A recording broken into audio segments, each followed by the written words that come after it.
Yeah, very disappointed. Very disappointed for that we had a spell where we couldn't, at least after the first goal, stop the flow and stop the tide.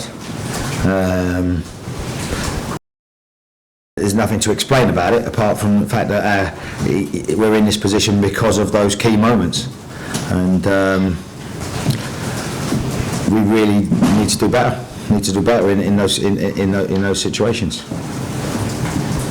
Are there two wide players almost unplayable at times, Chris? I think you would say that. Hence the reason why Man U bought Zaha, and on their given day, they can create havoc, and we knew that before, and we didn't cope with it.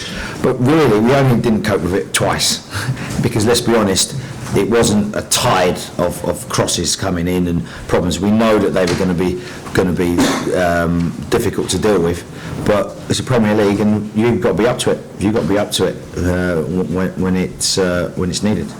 With hindsight, was it difficult throwing Furlong in at right back against that kind of player with maybe a player in front of him that played for a long time? No, because behind the scenes you have your problems with injuries and stuff like that.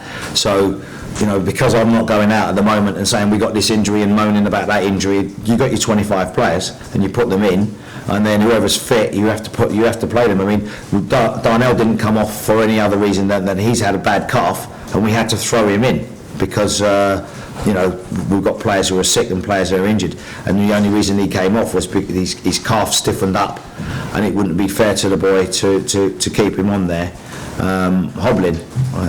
So that's the reason he came off. He didn't come off because they scored 2 goals. He came off because he himself has a stiff calf. But were you satisfied that the level of commitment and fight and determination was there in the first half? Yeah, I think it was there throughout the whole game. But I think in this league, quality moments often decide games, don't they? So if you're playing against players like the ones they've got, the wide players they've got, and they pull things out of the bag that you struggle to cope with, they generally define the game.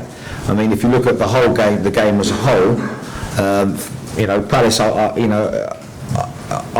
a good side with people that can create unpredictable moments, and you have to be up to it in order to not get what we got.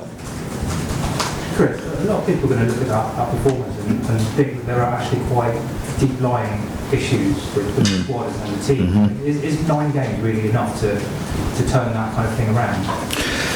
Well, obviously the opportunity for me was to come in and try the best to turn things around. The squad is the squad. We're going to work with the players that we've got. I'm hoping that 9 games is enough. That's all I've got. So we'll go for it as best we can. The players believe in it.